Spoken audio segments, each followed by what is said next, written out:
Next question is from Grace Wang. If inflammation is necessary for muscle growth, should I still be trying to eat an anti-inflammatory diet?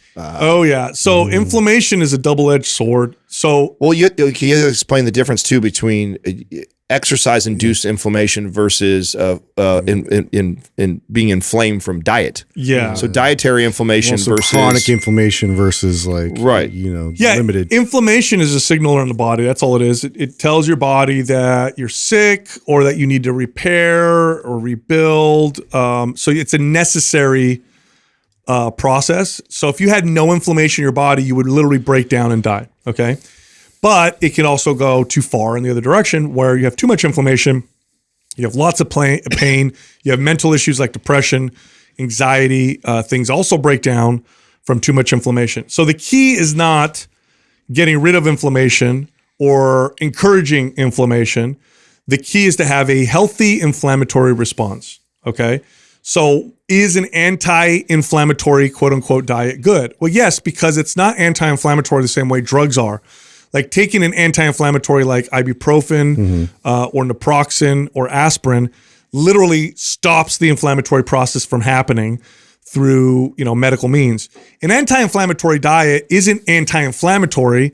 It's just a diet that's not pro-inflammatory like the standard Western American diet. Really, that's really all it is. It's just a healthy diet. They say anti-inflammatory diet because it's a little bit more of a marketing term. But if you eat healthy, then it works with your body. You're going to have a good balanced inflammatory process. It's not like anti-inflammatory. You're just not compiling on top of the inflammation that you've acquired through exercise. Yeah. Have you guys ever dug through like an anti-inflammatory book or diet? Yeah, it's like I have. I like it. Yeah, it's all. It's like a healthy diet. It kind of looks Mediterranean-esque. To me, and so which I like that. Yeah, fish, nuts, seeds, olive oil, vegetables. Yeah, no processed food, lower in sugar. Yeah, it's a good. I think this is I think our opinion on this is like any other diet. I mean, I think that if you do that, you don't have to get hung up on it's like, oh, that diet is what's working so much for you. It's like you pay attention to all the different things you were eating before you go on this quote unquote anti-inflammatory diet, and pay attention to what you eliminated and or what you've added into your diet and look more like that. And then it doesn't mean that you can never have a steak again, or you can't have these things that would be what they would consider maybe pro-inflammatory in your diet. It's just that it's giving you these boundaries to live in. And I think it's not going, that type of eating is definitely not going to hinder muscle growth, so long as you hit your protein intake.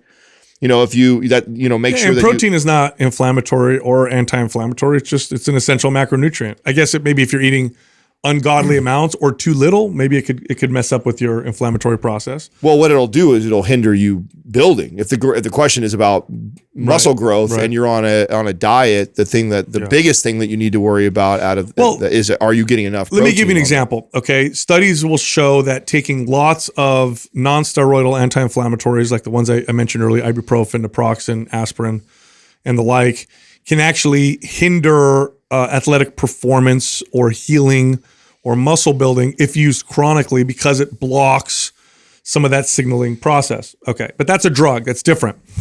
Omega-3 fatty acids, okay, they're essential fatty acids. When they're in balance with the other essential fatty acids, has quote-unquote anti-inflammatory effects.